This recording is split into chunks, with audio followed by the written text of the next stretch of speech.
making sure I was able to get here and be here at this time.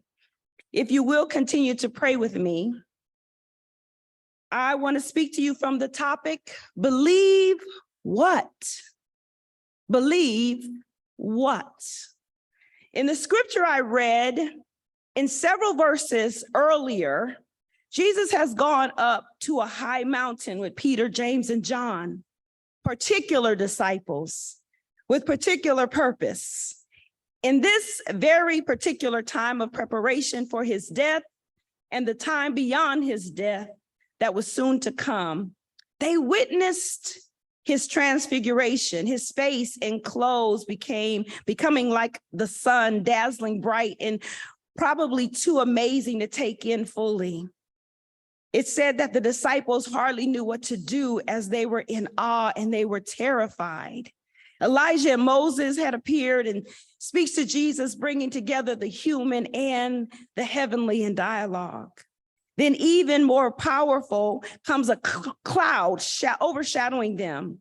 And from the cloud, a voice proclaims in similar fashion to Jesus' baptism, "This is my beloved son, in whom I am well pleased. Listen to him." They were even more terrified, and suddenly, after looking around, it was only them and Jesus.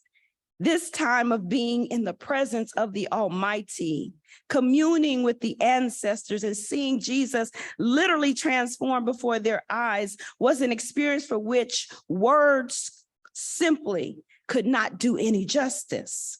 So I wanted to share these earlier scriptures because it is often when we've been in such powerful and transformative experiences, preparing for something deeply important after having bathed in the beauty of the Spirit and seeking the necessary clarity for the work ahead, being inspired that we find just right around the corner, right down from the mountain, we encounter just a few minutes later something that could literally agitate our souls. We find some foolishness. Thus, the beginning of the scripture I just read, when they came down, they saw the disciples, the rest of the disciples that didn't go up. They saw a crowd around them and some scribes arguing with them. And I always try to imagine Jesus and his possible reactions when the disciples likely have not taken heed to his instructions, like perhaps in this situation. I'm sure he had told them, "You never waste your energy arguing with fools." And those who have made up their minds that there is nothing you have to say that will contribute to their perspective. You never argue with people who have to be right and who can never be wrong and have no interest, frankly, in dialogue, but only sharing their view. They say the only way to deal with the fool is to simply stop talking.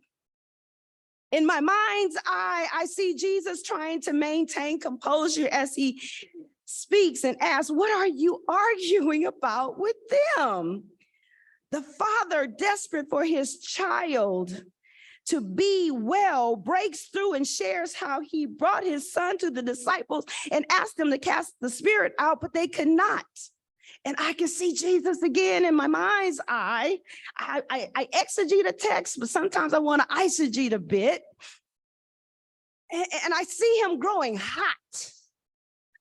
All of this after the mountaintop experience. And I interpret this as him just losing it for a minute. He is human and divine, isn't he? Y'all remember? And I think both parts of him are at war at this time. And I kind of think of Jesus. If Jesus cursed, this was one of the times that he did it. Expletive. "You faithless generation, how much longer must I be among you?" Expletive. Bring me the son. Verse 20 says, when they brought the boy to Jesus, the spirit saw Jesus and immediately began convulsing the boy. He fell to the ground. He rolled about, foamed at the mouth. And the father shared that from childhood, this spirit would cast him into the fire and into water to destroy him. But Jesus, if you are able to do anything, have pity on us and help us. I think Jesus was still working through a little bit of annoyance at that particular time when he made that statement, because it seems charged to me the way Jesus actually responds. And it was lacking in a question mark, really. There really wasn't a question, which would give it a little more of a punch, okay? It seems to make more sense in this next sentence if a question mark was added. Now, I confess I didn't do a whole lot of text criticism to confirm this, but if I'm right, then the theme of annoyance would continue as he is confronted by someone, the man, the father, who is doubting him, because the ones that Jesus left to represent him have allowed doubt to be cast even upon his ability. So I think Jesus might have been annoyed. I believe that he can't believe that someone is actually questioning if he has the power to heal. In my mind's eye, I see him retorting to the gentleman, if you are able, if I am able, you're asking me, Jesus, if you are able? And he says to him, all things can be done for the one who believes. I have an aunt here with me here too. Okay. You see, I think there could have been some force and intensity behind Jesus's words, because it says the father immediately cried out in response, Lord, I believe. Help my unbelief. It's a cry that any one of us in here today can understand. Lord, what do we do when we claim your name and you told us to believe, to hold on to what is true and to love, but your leaders, they can't seem to help even the least of these, or seem at times to not even want to help the least of these. Lord, I believe, but help my unbelief.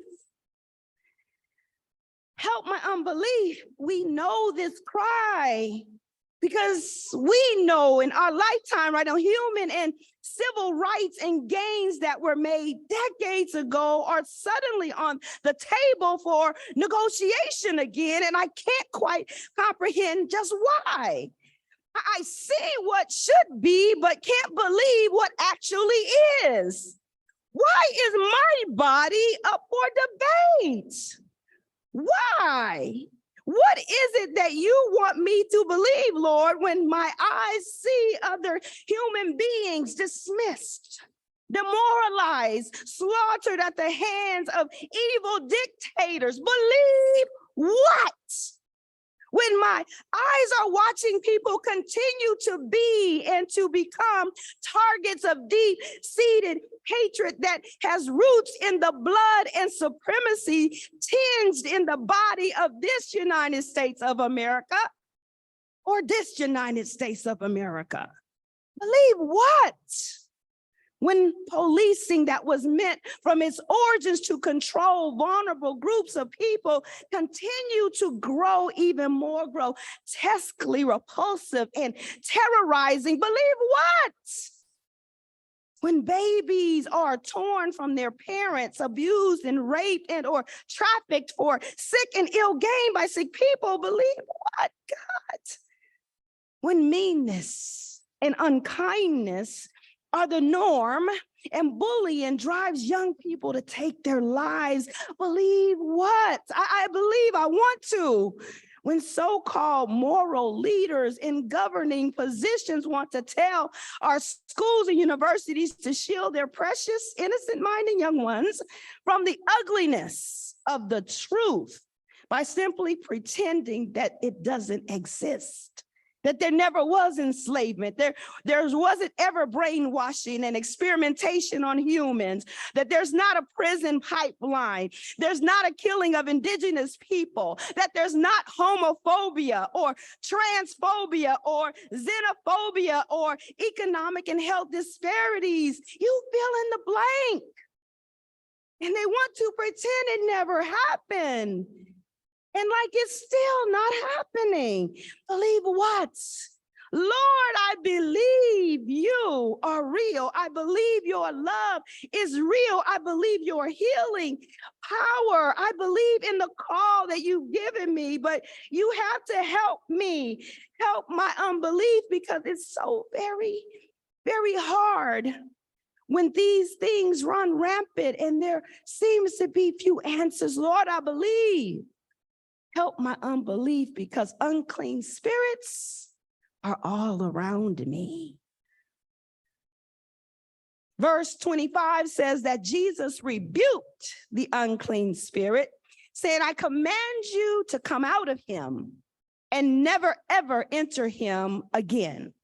I want to comment on this note that part of the command was to explicitly direct the spirit never to return. I want to put a pin in that because I'm going to come back to it. So remember it.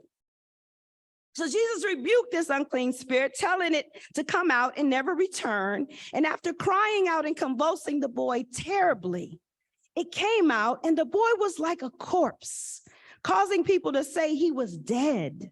How many of us in this room here understand that when evil and greed and entitlement and hegemonic ways of living and being in the world benefit particular groups or institutions, there's always going to be resistance to letting go of what has been serving that particular body of people for that long.